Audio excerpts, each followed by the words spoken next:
I said something last week that I don't know that I put into my devotions, and so I want to make sure that I cover it because it really was.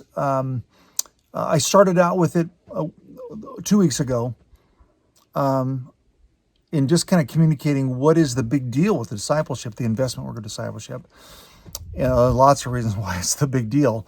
It's what Jesus came to equip us to do. It's how we become more like Christ. But I said also this, it's that it solves the conundrum of love. Did you know there was a conundrum of love in the world? What I mean by that is that when it comes to love, generally speaking, most of us are in an effort, either consciously or unconsciously, to get love. To get love. Not to give love per se, unless we think that the giving of love will help me get love. And then I might be interested in giving love. But most of us are concerned about the notion of getting love. And again, I'm saying that this is sometimes conscious and sometimes unconscious. And it doesn't have to be relegated to women do it like this and men do it like that. But generally speaking, women might lean in the direction of trying to be attractive. And then if they're attractive, they hope that they will get love. They will have someone that sees them as attractive and love them. Men, generally speaking, not rigidly speaking, but generally speaking, men are more of a sense of performance-oriented achievement, a success. If I do those things and I'm good at it, then I will get affection or love. And not that they can't kind of go both ways, and not that some men or some women don't try to do both. Certainly they do. But in that, all these things, success, beauty, attractiveness, winsomeness, all those things we do oftentimes subconsciously so others will affirm us, love us. And someone might actually dedicate themselves to us, be our spouse, be committed to us in some significant way. This is a conundrum. I said because all of us have kind of a love container, a love tank, and we want that love tank to be full. And when the love tank is on empty, we don't want to give out. We'll take, but we have nothing left to give. And so whenever I perceive that I'm trying to get love and you're not giving me enough love to keep my love container full, then I get kind of discouraged and I get complacent and I might isolate or become cantankerous. I don't want to give love anymore because I'm on empty. Certainly people could say, I just can't give anymore in this relationship because they feel like they're giving and not getting in return. That's the conundrum.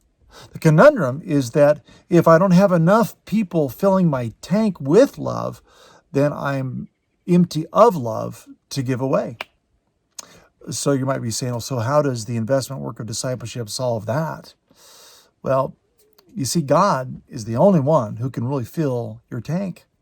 He's the only one who can give you the kind of love that is not dependent upon others. Now, are you saying that we don't need one another? No, I'm not saying that.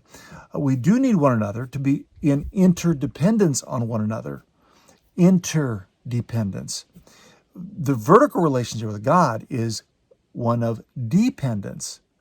See, I can be interdependently on you, and you can give love, and I can give love to you. We can give and receive, have a reciprocal relationship.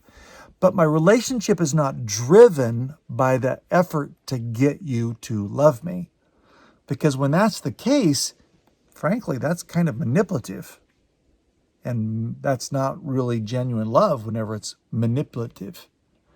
Whenever love is given freely as God gives it to us, that's where love is beautiful. That's where it's authentic. That's where it has an origin in God. And so if I want to give love like God does, then I have to be that container that receives his love, that he's the one that ultimately fills my tank so I can give freely to others, regardless of how effectively or efficient or attentive they are to giving to me. Can you just see how amazing that would be? Is if we could get out of the power struggle of relationships where I'm bitter because you haven't given enough love to me. I'm upset because you're not paying enough attention to me. I'm withholding because I think you're withholding. That's a conundrum. When that power struggle is going on in a relationship, it's not being liberated by God's love. It's being held captive by a pseudo love, a false notion of love, a love that only gives whenever it's been given. You and I learn to love like God when we open our hearts, our containers, fully to Him, and seek Him first to be the one that fills us with His presence and with His love. And then from an overflow of that love, we can give freely to others. I hope you are learning how to solve this conundrum by simply investing in your own discipleship. I will see you tomorrow.